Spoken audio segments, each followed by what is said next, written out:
Vamos estudar mais uma parábola nesta noite, e a parábola que nós estaremos meditando se conta lá em Lucas, capítulo 16. Lucas, capítulo 16. Ela é conhecida como a parábola do administrador fiel, né? Ela tem alguns versículos aqui que certamente você vai lembrar, porque são versículos famosos, são versículos conhecidos de muita gente, né? Então, Lucas 16, nós estaremos lendo a partir do versículo 1, a parábola do administrador fiel, e vamos com tudo, né? Hoje eu estou no pique Raimundo Nonato, querido, é vapt-vupt, então fica aí comigo que vai ser rápido, é vapt-vupt, e nós estaremos encerrando essa explanação aqui, querido. A palavra do administrador fiel, ela vai tratar de um tema que Jesus ele usou mais, ou quase um terço das parábolas que Jesus contou no seu ministério, está registrado aqui na Bíblia, mais de um terço das quase, ou cerca de 40 parábolas que Jesus contou, quase um terço trata desse tema. Então, é um tema que é importante e que Jesus ele deu tanta importância que mais de quase um terço da sua fala de parábolas foi em cima desse tema. E o tema que nós estaremos desenvolvendo nessa noite aqui, e isso aqui se enquadra não em teologia sistemática, não é uma doutrina, mas é teologia prática, é uma teologia, nós estaremos estudando algo que é prático, para a gente praticar, que a gente vai usar no dia a dia. Então não se trata de uma doutrina, não se trata de sistemática, mas é teologia na prática, né? E o tema que Jesus abordou tantas vezes é o tema do dinheiro. Querido. Nessa noite nós estaremos abordando um tema que Jesus ele falou bastante em sua caminhada, em suas pregações, que é relacionado ao dinheiro. E dinheiro é um tema comum nas parábolas de Jesus.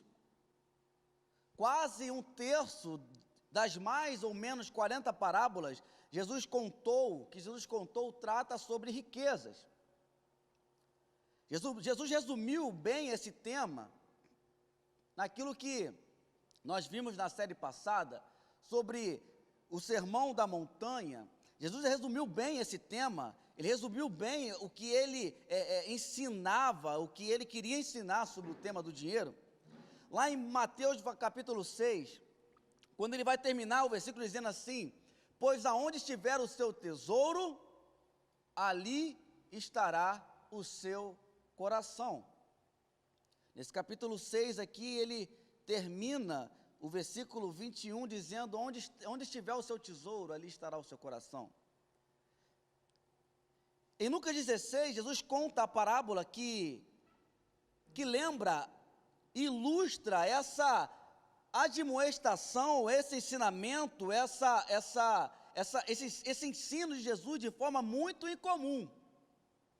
Lucas 16, ele trata desse tema e ele vai usar uma parábola e um exemplo bastante incomum. Resumo dessa história para você saber do que se trata, nós estaremos lendo daqui a pouco, é uma história de um servo mentiroso, de um administrador traiçoeiro e um administrador infiel. Ele é desmascarado e recebe o aviso que será demitido. Então ele usa a riqueza do seu mestre para comprar amizades que serão úteis para amenizar a sua queda. Resumindo, o que a gente vai estudar aqui? Qual é essa história que Jesus conta aqui? Que existia um rapaz, um homem que ele tinha muito dinheiro, e ele tinha um rapaz que era como se fosse o administrador dele. Esse rapaz, ele cuidava dos seus bens, ele cuidava de toda a sua riqueza. E vai dizer aqui que houve uma delação premiada. Uma certa pessoa cabuetou esse administrador para o céu, falando que ele estava tirando dinheiro, estava pegando dinheiro do chefe para ele, né? É bem atual essa parábola, né, querido? É bem atual. E esse administrador, esse servo infiel, esse servo traiçoeiro, esse servo mentiroso, ele trama uma estratégia que o chefe vai pedir para ele, vai falar assim, você tem que prestar conta daquilo que você está me roubando e você será demitido. Então ele sabia que ia ser demitido, então ele tem uma ideia, né? Acompanhe comigo aqui no versículo 1, disse também Jesus aos discípulos. Isso aqui é muito importante você entender. Jesus aos discípulos. Essa mensagem Jesus está dizendo para aquelas pessoas que já o seguiam. As pessoas que faziam parte do seu convívio. Então era como se fosse para os crentes. Show de bola? Então Jesus ele disse aos crentes, aos seus discípulos. Havia um homem rico que tinha um administrador. E este lhe foi denunciado como quem estava a defraudar os seus bens. Versículo 2, então mandando chamar, ele disse, que isto que ouço ao teu respeito, presta conta da tua administração, porque já não podes mais continuar nela. Disse o administrador consigo mesmo, o que farei? Pois meu senhor me vai tirar a administração, eu vou ficar desempregado. Trabalhar na terra eu não posso. E também mendigar, eu tenho vergonha. Ele pensava. Eu sei o que farei para que quando for demitido da administração, me recebam em suas casas. Tendo chamado cada um dos devedores do seu senhor, disse ao primeiro, quanto deves ao meu patrão? E ele respondeu, 100 cados de azeite. Então disse, toma a tua conta, assenta-te depressa e escreve 50. Devia 100, ele falou assim, paga 50 e você vai estar perdoado da dívida. Versículo 7, depois perguntou ao outro, e você deve quanto? Respondeu ele, eu devo 100 coros de trigo. Disse-lhe, toma a tua conta e escreve 80. E elogiou o Senhor, o administrador infiel, porque se houvera atiladamente, é complicado, né, essas traduções, às vezes, né, o português é muito robusto, né, querido? Mas vem comigo, que a gente vai entender tudo que está escrito aqui. Então, até aqui, você está entendendo que Jesus, ele está ali com os seus discípulos, ele começa a ensinar essa parábola. Ele começa a contar essa história de que tinha um cara que tinha dinheiro, o administrador, que pegava dele, foi delatado, e ele ia ser mandado embora, ele teve um plano, pegou todos os que devia ao seu senhor e perdoou as dívidas deles em tantos por cento. O personagem principal dessa história aqui é o administrador infiel. Ele, ao ser indagado ou ao ser jurado pelo seu senhor que seria demitido, ele teve essa ideia de chamar cada pessoa que devia a esse chefe e perdoar as dívidas de cada um em certa porcentagem. Porque ele pensava consigo mesmo, eu não posso trabalhar na terra e também mendigar, eu tenho vergonha, então tem que arrumar um jeito para que quando eu for demitido, eu tenha alguns contatos que possam salvar a minha pele, que eu não possa ficar aí a esmo. E o que mais choca nessa história é que, no versículo 8, Jesus vai dizer que ele elogiou esse administrador infiel. Ou seja, a parábola ela chama atenção porque o infiel, o traiçoeiro, aquele que trama uma mentira, aquele que engana e rouba o seu senhor, ele é elogiado por Jesus. E é importante entender que, diferentemente dos mestres, do mestre que Jesus vai contar em Marcos capítulo 24, e do Senhor que Jesus vai contar em Mateus 25, o homem rico nessa parábola não é a figura de Cristo. É, portanto, entender que o homem rico dessa parábola não é a figura de Cristo, é uma figura sem ser ele, é uma história que ele criou. Mas o servo também, é importante entender isso, e serve também essa parábola aqui, que a linguagem do texto ela é muito específica, querido, você preste atenção nisso. Jesus não admite a postura vilã, ou não admira em si a postura vilã do administrador. Jesus aqui, apesar de ele ter elogiado, como diz o versículo 8 aqui, e elogiou o Senhor, o administrador infiel, ele não está de maneira, como está no texto aqui, elogiando a postura do administrador fiel em si. Certamente Jesus não aprovava o que ele estava fazendo, não aprovava a falta de lealdade desse administrador, ele não aprovava a falta a infidelidade desse administrador, tanto que ele vai chamar no versículo 8 de administrador infiel. Então aqui Jesus não está aprovando ele em si, não está aprovando o seu plano, a sua trama, não é a postura vilã dele. O que Jesus aqui elogiou foi a engenhosidade, ou seja, o plano engenhoso que esse administrador ele fez. Então Jesus não está admirando aqui, elogiando aqui o que ele fez em si, mas está elogiando o plano que ele teve, a sacada que ele teve, a ideia que ele teve de prover algo ao seu respeito, assim, a maneira que ele encontrou de sair daquela situação, o plano que ele teve, o elogio está em cima disso. Ele está elogiando, então, a engenhosidade desse administrador fiel. Aqui a palavra que vai usar aqui sobre astutamente, que vai estar escrito aqui, ou atiladamente, que significa astutamente, essa palavra aqui difícil, ela significa que ele foi prudente, significa modo precavido. A palavra transmite uma ideia de cautelosidade, de sagacidade. A engenhosidade do esquema provocou a admiração de Jesus. Jesus ficou admirado com tanta engenhosidade da mente daquele rapaz. E a pergunta que fica para a gente, o que a gente pode tirar teologicamente de uma história que aparentemente está se dando bem àquele que faz o mal?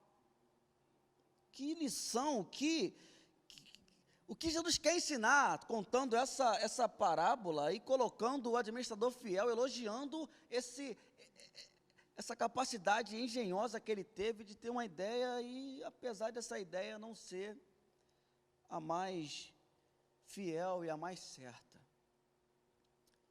O administrador ele se aproveitou de uma vantagem breve e passageira. Ele manipulou os recursos que ainda tinha em seu poder para obter vantagens a longo prazo. O administrador usou de recursos do mestre que ele tinha para fazer um bem imenso àqueles que deviam a esse mestre. Ele sabia que ele ia ser mandado embora. Ele sabia que a fama dele de administrador fiel ia ser espalhada. Então, quando ele pega e pensa, o que eu vou fazer? Eu sei o que eu vou fazer. Eu vou chamar todos aqueles que devem ao meu Senhor e eu vou perdoar a dívida deles. Em porcentagem, sabe por quê? Porque assim, quando eu for mandado embora, eu vou fazer amigos. Então, essas pessoas a qual eu ajudei, eu também posso ser ajudado por elas. Esse era o plano dele. Ele usou dos recursos que ele tinha, porque ele, até então ele não tinha sido mandado embora, então ele pensou assim, talvez na mente de cada devedor daquele patrão, podia achar que quem estava fazendo, pedindo que ele fizesse aquilo ali era o próprio patrão dele. Então, ele ainda tinha esse poder, ele ainda tinha essa influência. E ele arma esse plano. O administrador demonstrou uma visão maravilhosa, pois ele não estava pensando em como encobrir as suas desculpas, ou não estava pensando em como pedir desculpa ou justificar as suas transgressões. Ele não pensou como eu vou explicar isso para o meu Senhor. Ele estava apenas tentando garantir o seu futuro. Você pode perceber que ele não está pensando aqui em como ele se explicar para o seu Senhor e prestar conta daquilo que ele tinha roubado, mas ele já está pensando como que eu vou salvar o meu futuro. Como que eu vou garantir o meu futuro? É basicamente isso a parábola. E qual a explicação que nós temos e a aplicação que nós podemos tirar desse texto? É que, imediatamente após Jesus elogiar essa atitude, esse plano dessa pessoa infiel, desse servo infiel, desse administrador infiel, logo após ele elogiar essa postura, eu quero que você preste atenção que aqui está a chave do entendimento do texto. Que após ele elogiar, Jesus ele vai abrir o jogo. Ele vai falar assim, aonde eu quero chegar. Ele vai falar no versículo 8, e o Senhor elogiou o Senhor, o administrador infiel, porque se houvera, ou ele agiu de forma ardilosa. E vai dizer o seguinte, porque os filhos do mundo são mais hábeis, ou são mais sagazes, são mais sagazes na sua própria geração do que os filhos da luz. Vem comigo, meu querido. Aonde Jesus quer chegar nessa história? Ele conta isso para mostrar aos seus discípulos, aos seus seguidores,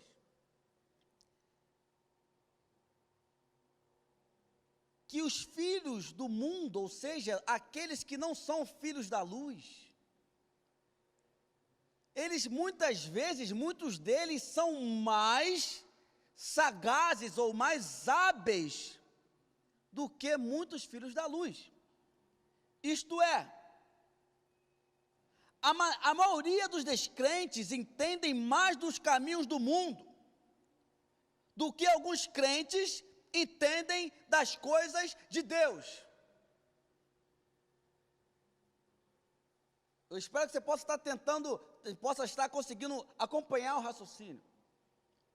Jesus, ele está querendo mostrar, nessa história aparentemente estranha, que muitos dos filhos da luz, das trevas, ou seja, muitos daquelas pessoas que não são filhos da luz, ou seja, não são filhos de Deus, muitas vezes conhecem mais das coisas do mundo do que muitas vezes nós cristãos, ou muitos de nós cristãos, conhecemos das coisas de Deus. Então ele vai dizer que os filhos da luz, eles são mais astutos, são mais sagazes.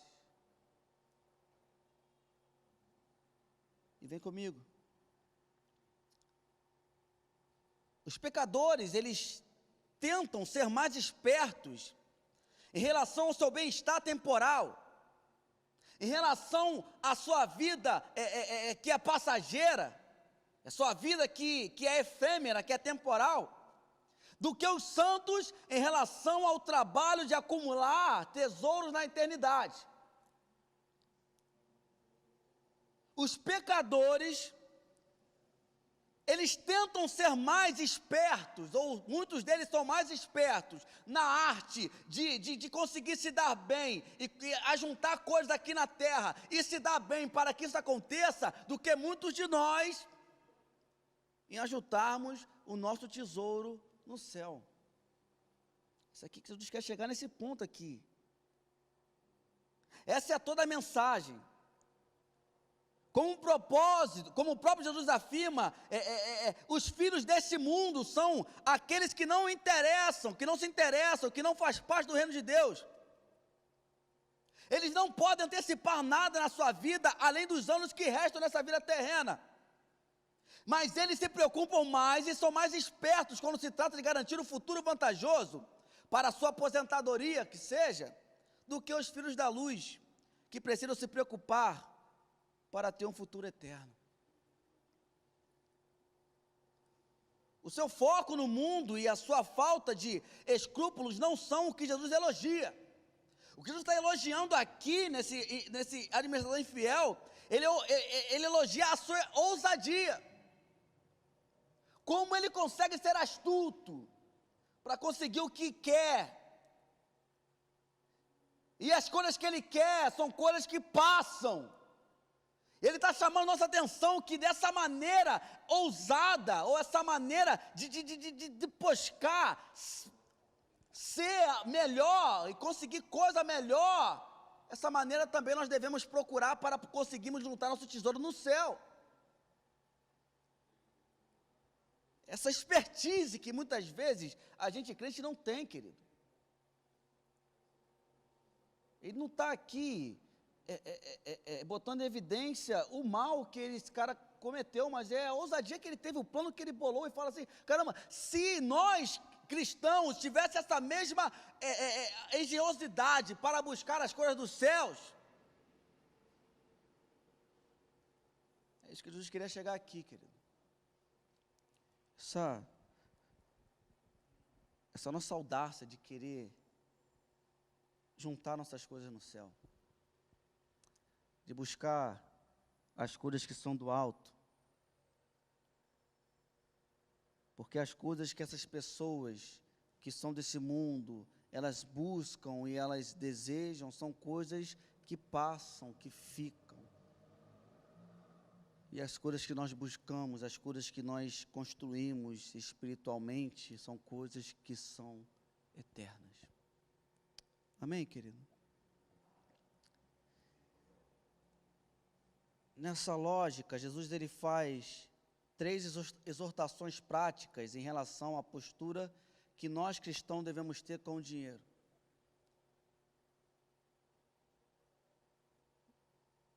Nessa história, Jesus ele conta, nessa parábola, ele faz três aplicações, 3 exortações práticas que nós devemos ter em relação à nossa postura ao dinheiro. Ele esboça para os discípulos como a sua visão de dinheiro deveria moldar os seus pensamentos e o seu comportamento em relação aos outros, em relação a eles mesmos, em relação a Deus. Ou seja, Jesus, a partir de agora, do versículo 9 ao versículo 13, ele vai exortar os seus discípulos, nós, filhos da luz, em 3 áreas: nosso comportamento em relação aos outros, nosso comportamento em relação a nós mesmos e nosso comportamento em relação a Deus. E aqui são os pontos. A primeira lição, a primeira exortação que nós podemos tirar desse texto, que Jesus ele ensina aqui nesse texto, é que o dinheiro é um recurso que deve ser usado para o bem dos outros. Vou repetir.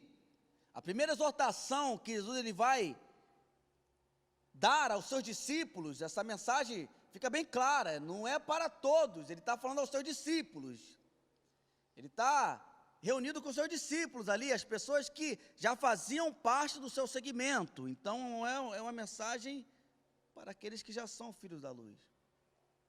A primeira coisa que ele vai exortar é que o dinheiro é um recurso que deve ser usado para o bem dos outros.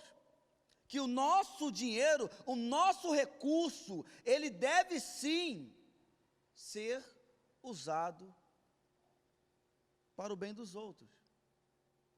Imediatamente após ele elogiar os filhos desse mundo, no versículo 8, ele começa no versículo 9 dizendo assim: eu vos recomendo 2 pontos. Eu vos recomendo. E ele vai dizer o seguinte: das riquezas de origem iníqua fazei amigos, para que quando aquelas vos faltarem, estes amigos vos recebam nos tabernáculos eternos. Ora, bolas, o que ele quer dizer com isso aqui, querido? Use o seu dinheiro para fazer amizades, não com amigos terrenos, mas com amigos que o receberão de braços abertos no lar eterno. O que significa isso? Em outras palavras, seja generoso com o povo de Deus, faça o seu dinheiro trabalhar para o bem dos outros, ajude os que realmente necessitam do povo de Deus e você terá um tesouro no céu. E você vai lembrar que no final do sermão escatológico de Mateus 25, ele vai dizer que eu tive fome e me deste de comer, eu tive sede e me deste de beber, eu tive frio e me deste de vestir. E é perguntado, Senhor, quando você teve fome, quando você teve sede e quando o Senhor sentiu frio? Ele vai dizer, quando você faz para qualquer um desses meus, você estará fazendo a mim. Então o que está em jogo aqui?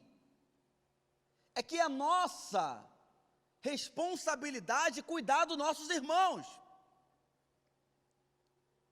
É nossa responsabilidade de pegar os nossos recursos e ajudar os nossos irmãos que estão em necessidade.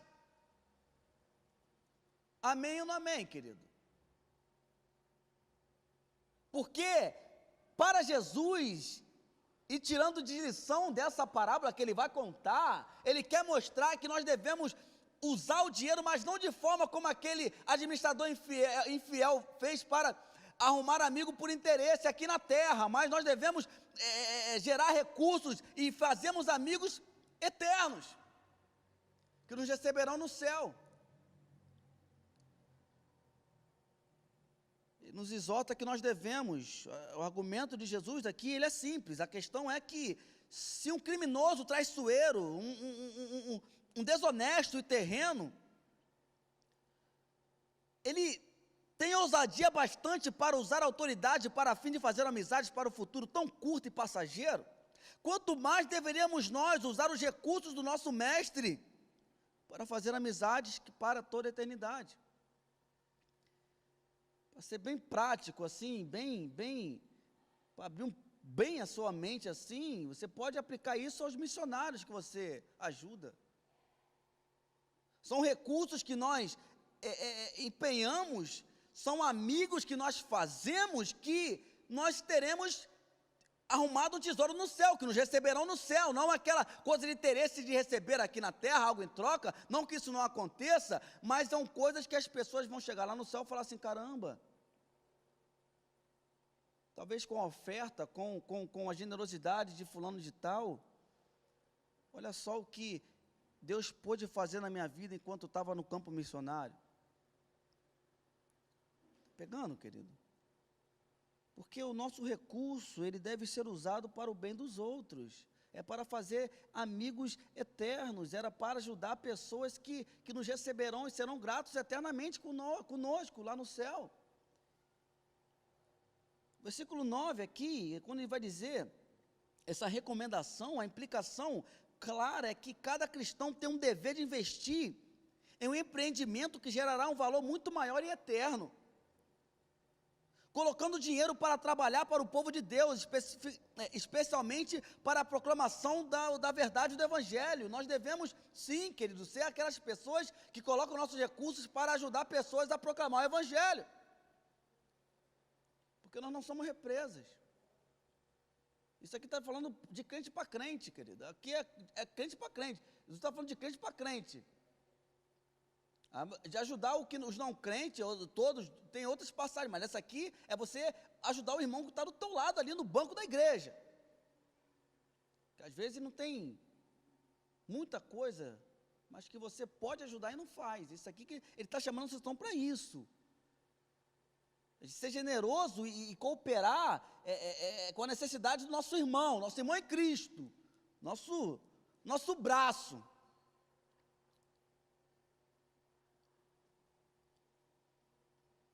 Ele vai dizer se uma pessoa que não é nosso irmão, que não é filho da luz, tem tanta audácia, tem tanto engenhosidade, faz tanta coisa para fazer amigos que são por interesses terrenos, mas nós devemos fazer por aqueles que serão eternos. Essa é a pegada daqui, querido. Então, a lição 1 que nós tiramos daqui é que, no versículo 9, nessa recomendação, é que nossas riquezas, elas não são apenas para nosso próprio prazer, mas elas devem ser usadas para o bem dos outros. E esses outros, ele é bem específico, é nossos irmãos em Cristo. Nossos irmãos em Cristo. Lição 2 de 3 e vamos acabar. Tudo que temos pertence a Deus e devemos sempre estar cientes que somos apenas administradores. Tudo que temos é Deus que nos dá. Nós somos administradores ou somos mordomos, é uma linguagem que nós usávamos bastante, principalmente na escola bíblica dominical, no discipulado. A nossa mordomia, a nossa administração das coisas que Deus nos faz. Então, a primeira exortação enfatizou a necessidade dos outros. Essa segunda exortação aqui é um encorajamento para que nós nos examinemos. Então, a primeira aqui no versículo 9 foi a gente pode olhar para o outro. Agora é a gente olhar para a gente. É um eco da lição de que nós vimos na parábola dos talentos. Que vai contar que aquele que recebe muito e aquele que recebe pouco, ambos vão ter que prestar conta diante de Deus. Aquele que recebe 10, aquele que recebe 1, aquele que recebe 5, aquele que talvez receba 100, 1 milhão, vai ser prestar contas àquele mesmo que só recebeu 1, ou meio de 1, ou quase 1. Porque todos prestarão contas daquilo que Deus ele deu de talento, para que nós possamos administrar. E essa segunda lição é um eco disso, que todos nós vamos ter que prestar contas daquilo que nós fizemos com nossos recursos. Seja aqueles que receberam 100, aqueles que receberam 10, ou seja, aquele que recebeu apenas 1, querido. Todo mundo vai prestar contas. Porque, na verdade, o que está em jogo aqui é o caráter verdadeiro se mostra em como uma pessoa lida com as coisas pequenas. Presta atenção no versículo 10. Ele vai dizer, talvez, o versículo mais conhecido dessa parábola, talvez você nem soubesse que estava nesse contexto. Ele vai dizer o seguinte: quem é fiel no pouco, também é fiel no muito. E quem é injusto no pouco, também é injusto no mundo. No mundo não, no muito, querido. Muito. Isso aqui é o diabo querendo envergonhar, mas não vai conseguir não. Quem é injusto no pouco, também é injusto no mundo. No mundo de novo, aí ó. Vou ler de novo, que ele não vai envergonhar não, querido. Dá um glória aqui no chat que passa aí, que às vezes trava. Quem é injusto no pouco, também é justo no muito. Ô glória, saiu, querido. Vai envergonhar não. Eu, hein? Então, na verdade, o caráter verdadeiro se mostra de como a pessoa ela lida com as coisas pequenas.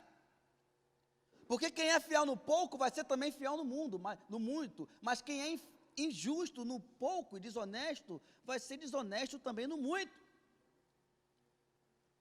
Onde eu quero chegar com isso, meu querido? Eu já ouvi muitas pessoas dizer o seguinte: se eu tivesse mais, eu daria.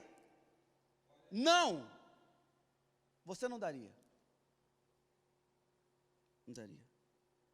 Você é genérico, tá, querido? Caraca, eu. Não, você é genérico. Tem muitas pessoas que eu já ouvi falar assim: se eu tivesse mais, eu daria. E para essas pessoas que têm esse tipo de pensamento, e realmente temos pessoas que pensam isso de forma legítima, mas aquelas pessoas que estão referindo aquelas pessoas que não pensam de forma legítima. Fala assim: se eu tivesse mais, eu daria. Não, não daria. Porque pessoas verdadeiramente fiéis, elas são generosas por causa do seu caráter e não por causa da circunstância. Eu vou repetir. Pessoas verdadeiramente fiéis, elas são fiéis pelo seu caráter e não pelas circunstâncias. Seja no pouco, seja no muito. E Jesus começa a chamar a atenção que nós devemos olhar para nós agora, para dentro da gente. Ele está dizendo assim, porque a gente tem que olhar nas pequenas coisas. Porque quem é fiel no pouco também é fiel no muito. Uma pessoa com poucos recursos, que gasta tudo consigo mesmo, não se tornará altruísta, não se tornará uma pessoa que consegue observar o próximo tendo muito dinheiro. A pessoa que, no pouco, não consegue ajudar o outro, não consegue enxergar o outro, meu querido, não vai ajudar quando tiver muito dinheiro, não vai. Porque aquele que é infiel no pouco não será fiel no muito. Quem nunca ouviu assim, carambas, né? Se eu ganhar na Mega Sena da virada, ou na quina, ou na de São João da quina, se eu ganhar na loteria, nossa, eu vou pegar metade do dinheiro, vou distribuir para aqui, para ali, não vai, querido, não vai. Se tu está aí, raspando, se você está aí, latindo para economizar cachorro, e não consegue ser generoso com o seu irmão em Cristo, podendo ser generoso, querido, você vai ganhar 1, 10, 100 milhões e não vai ser, porque não se trata de quanto você tem, mas de que o seu coração está empenhado, está ali. Não se trata de quanto você tem, mas se trata do seu caráter. Porque a viúva que Jesus ele vai contar numa história, ela possuía praticamente nada e ela deu tudo. E muitas pessoas têm tudo, mas não dão nada. Só olha para si. É o famoso mão de vaca. É o famoso figa, né? Figa aquele, né? Assim, querido. O peão dá tchau de mão fechada para não, né? Parece que tem um escorpião no bolso que não consegue ser generoso com ninguém. É. Está entendendo, querido? Está entendendo? É aquela pessoa, mão de figa, mão de pé de coelho. Não abre a mão para nada, querido. Isso é pecado, sabia? Porque aquele que pode fazer o bem e não faz, está pecando. Jesus ele conta essa palavra para chamar a atenção para a gente, isso também, querido. Porque não se trata de quanto você tem para ajudar, mas a sua generosidade, o seu caráter como cristão, de mesmo tendo pouco, você consegue ajudar. Porque ninguém é tão pobre que não possa ajudar ninguém. Amém, querido? Uma pessoa com poucos recursos, que gasta tudo que tem consigo mesma, ela não fará, ou não se tornará generosa quando ficar mais rica, mas o dinheiro apenas aumenta o impulso e agrava aquilo que já está dentro dele. A avareza. A gente podia fazer até uma série dinheiro, né? Série de mensagem, dinheiro, falar sobre dinheiro. Porque tem muita parábola que Jesus vai dizer isso aqui.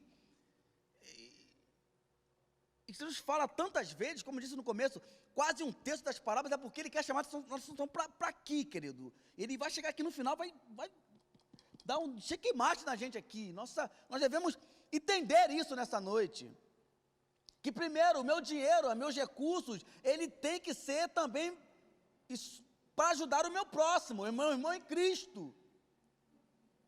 Porque os filhos do mundo que procuram coisas desse mundo, eles fazem isso muito bem. Quanto mais nós devemos juntar amizades que são e ajudar amigos eternos. Nós devemos também olhar para nós dentro de nós mesmos, meu querido, e entender. E ver que Deus está mais interessado no nosso caráter do que aquilo que nós temos no bolso.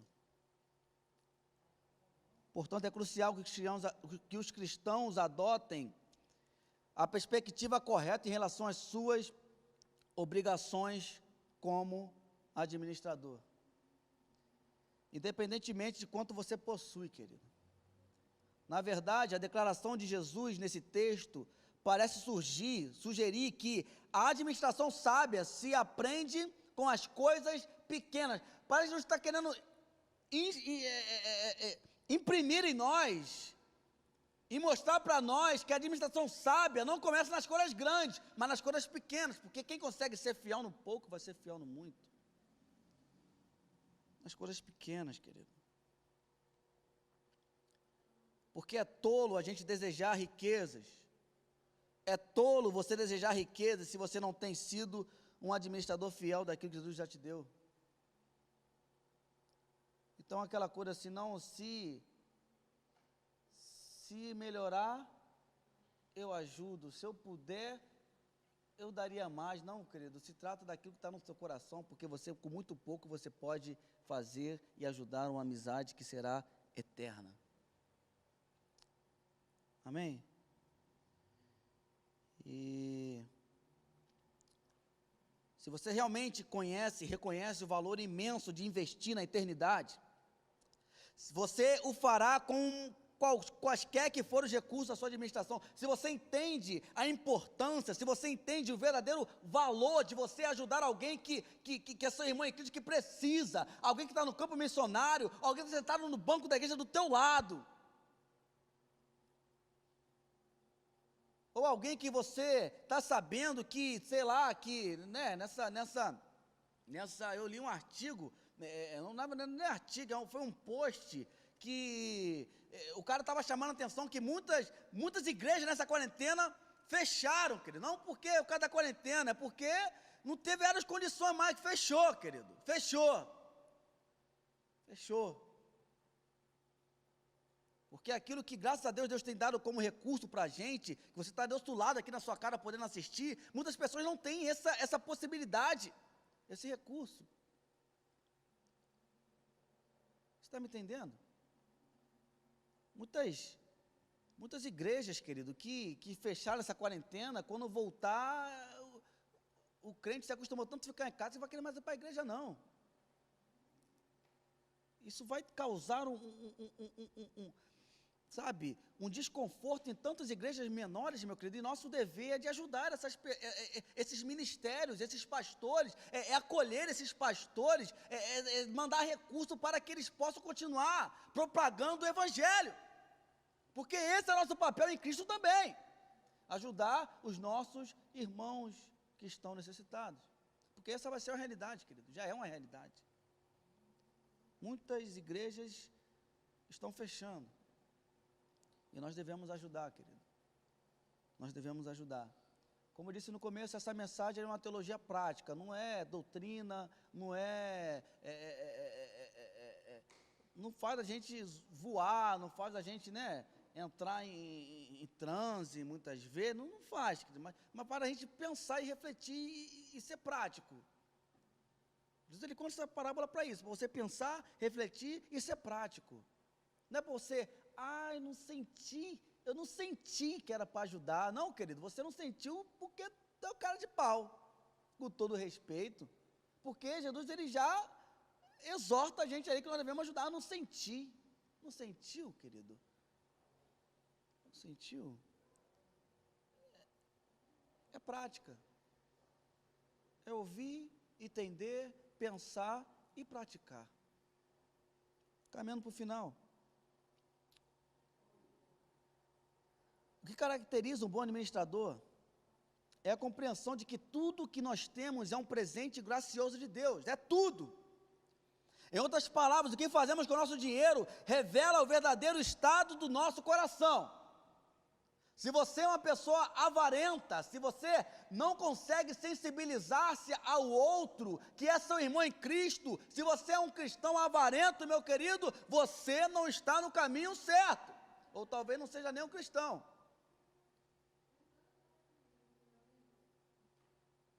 Mas ele nos chama que nós devemos ser caracterizados com essa compreensão de que tudo que temos é presente de Deus, nada é nosso, querido, tudo é Deus que nos dá por sua graça, por sua bondade, e nós somos apenas administradores. Tudo é nosso, tudo é dele, e nós administramos. No versículo 11 aqui, faltam 2, ele vai dizer, portanto, assim, se vocês não forem dignos de confiança em lidar com as riquezas desse mundo ímpio, quem lhes confiará as verdadeiras riquezas? Ele faz essa pergunta, ele chama a gente a essa reflexão. Aqueles que não estão investindo na obra da redenção, estão fugindo da sua obrigação de serem administradores fiéis, desperdiçando esse momento passageiro de oportunidade, empobrecendo a si mesmo na eternidade. Aqueles que não conseguem ter esse pensamento, empobrecem-se na eternidade. A lição 3 e última, para terminar, querido. Ele vai, no versículo 13, a lição que nós devemos tirar aqui é que não permita que o dinheiro usurpe ou roube o lugar de Deus no seu coração. Vou repetir, não permita que o dinheiro roube ou tome o lugar de Deus no seu coração. Essa história termina com a exortação final, versículo 13. A primeira lição que nós tiramos no versículo 9, ressaltou que o nosso dever de usar os nossos recursos terrenos para serviço dos outros. A segunda lição que nós vimos nessa noite é que Jesus nos incentivou a examinar a nós mesmos, se nós estamos sendo fiel no pouco, não é no muito, se é no pouco, olhar para dentro. E essa terceira, a lição e última, essa exortação final, foca os nossos corações em Deus. Nenhum servo pode servir a dois senhores, pois odiará um e amará o outro, ou se dedicará a um e desprezará o outro. Você não pode servir a Deus e ao dinheiro. É bem claro isso aqui, não tem muita coisa para explicar. Ninguém pode servir a dois senhores. É importante a gente entender que uma das definições que Paulo usa a seu respeito como servo de Cristo é como se fosse, ele vai falar, eu sou escravo de Cristo. Nós somos escravos, administradores, escravos de Cristo, nós fomos comprados por Ele. Então tudo aquele que nós temos, tudo aquilo que nós recebemos, não é nosso, é dele, nós devemos administrar, porque tudo vem dele. Então é integralidade, é integral. Ninguém pode servir até tal ponto, ou até aqui, ou até ali, não, é servir por inteiro. E quando fala servir aqui, ele está dizendo sobre você amar a Deus acima do dinheiro, porque ele vai se tornar um outro Deus. Então vai dizer que ninguém pode servir a dois senhores. Não se pode servir a Deus e às riquezas. Jesus está sugerindo que o modo como lidamos com a nossa função de administrador é uma evidência importante que revela que somos cristãos autênticos. E se estamos apenas fazendo de conta de sermos cristãos autênticos. Que aqueles que realmente pertencem a Deus, eles não podem servir ao dinheiro e às coisas materiais.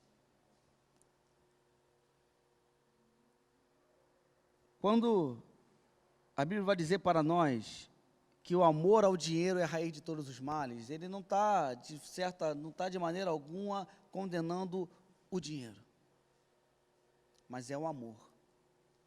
é o coração.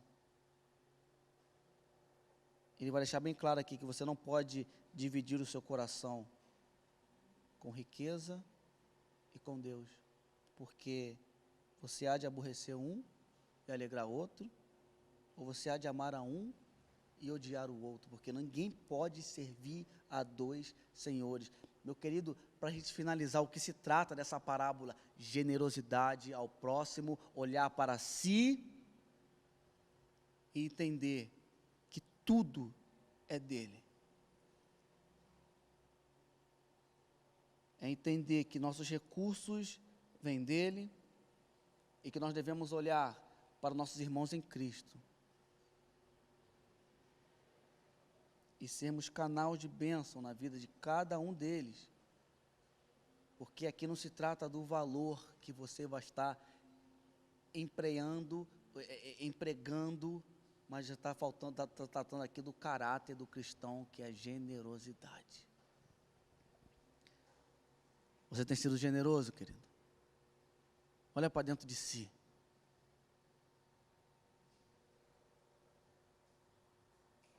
Esse tempo em que algumas pessoas têm passado por escassez, você tem pensado, se afaria um pouco o meu pirão primeiro, você tem conseguido ajudar, mesmo com pouco, querido. Porque talvez se você tenha feito isso e tem feito isso, meu querido, você está certamente cultivando e fazendo amizades por toda a eternidade. Mas se ao olhar ao seu coração você vê que o dinheiro tem mais lugar do que Deus, você está enquadrado aqui, que ninguém pode servir a dois senhores, que não podeis servir a Deus e às riquezas. É prática. Teologia prática. Entender, refletir e praticar. Talvez essa mensagem não foi a que você esperava nessa noite. Talvez você queria uma coisa que fosse acalentar o seu coração.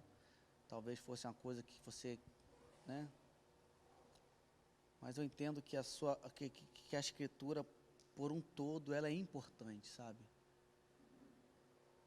E não é porque se trata de algo que não nos traz tanto assim, talvez emoção, que não seja importante, porque foi um tema muito abordado por Jesus, essa questão de como nós devemos lidar com o dinheiro. Então, do fundo do meu coração, a minha oração, a nossa oração é que Deus ele possa nos dar essa audácia, esse coração generoso, para que nós possamos olhar para os nossos irmãos em Cristo e ser generosos com eles, para que nós possamos entender que todo recurso que nós temos é dele e por causa dele.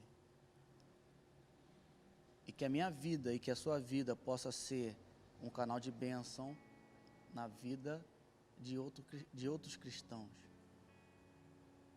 Sabe, tem tanta coisa legal que você pode fazer, que você pode ajudar, querido. Tem tanto trabalho sério, tem tantos missionários, tem tantos ministérios sérios que precisam da gente. A gente não está falando aqui de quantia, não está fazendo leilão, não está fazendo barganha, não, querido. É você ter consciência cristã de que você tem um irmão em Cristo que está precisando de você. Então vá lá e exerça a sua generosidade. E que Deus te abençoe. Amém, meu querido? Meus irmãos, aqui é o Gui, da CIB de Caxias. Então, nós estamos muito felizes com a sua presença mais uma vez e gostaríamos de pedir que você se inscreva no nosso canal, curta, compartilhe, porque assim estaremos evangelizando e propagando a palavra de Deus para mais e mais pessoas. Que Deus te abençoe.